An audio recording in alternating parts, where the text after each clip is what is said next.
El-Wadi, l'Oued. Il y a des pays où il n'y a pas de rivière permanente, ni de fleuve. C'est là que se trouve ce qu'on appelle un oued.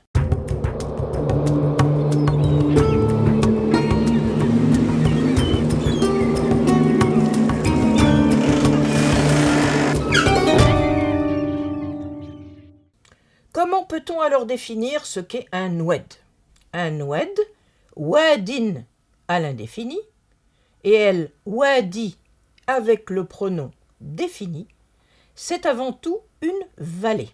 Mais selon les contextes géographiques, les vallées n'ont pas partout la même fonction.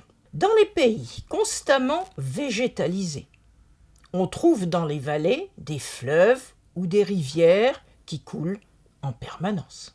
Ce n'est pas le cas dans les régions arides ou semi-arides.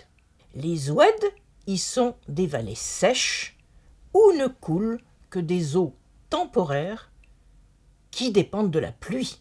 Elles s'emplissent alors d'un flot tumultueux, le Saïl, qui ressemble à un torrent. Cette eau, qui emplit soudainement la vallée, est utile pour les hommes. Dans le Coran, il nous est dit, dans 13-17, que Allah a fait tomber du ciel une eau dont le flot a rempli les oueds à leur mesure.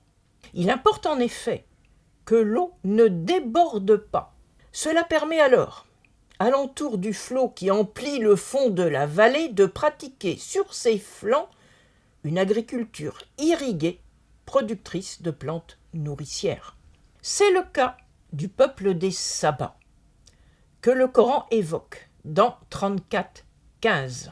Un signe se trouve dans l'habitat des Sabas qui possédaient 2 jardins de droite et de gauche du lit de l'Oued, ce qui leur assurait une nourriture suffisante, risque, de la part de leur seigneur, auquel ils devaient reconnaissance, shukr, pour leur avoir permis de vivre sur une terre accueillante, Balda Tayyiba. Mais, selon 34-16, malheureusement pour eux, ils se détournèrent de leur seigneur, qui en envoya contre eux un flot destructeur, et leurs jardins fructifiants furent anéantis, et se transformèrent en espaces stépiques où ne poussaient plus que des buissons du désert. Les hommes peuvent également vivre dans une vallée sans agriculture, à condition que le passage des eaux laisse sur place un point d'eau permanent qui ne s'assèche jamais. C'est précisément le cas de la Mecque. Cela nous est dit dans 14-37. Abraham dit « Notre Seigneur, j'ai établi une partie de ma descendance dans une vallée sans culture auprès de ta demeure sacrée. » Dans ces conditions, l'approvisionnement doit évidemment venir de l'extérieur, comme il est dit en 28-57. Nous leur avons ménagé un lieu sûr de résidence vers lequel sont amenés des fruits de toutes sortes pour leur subsistance.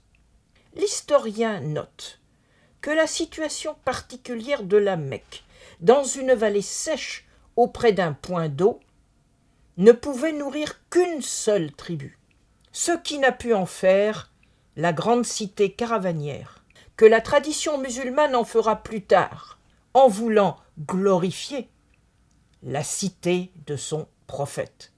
À très bientôt.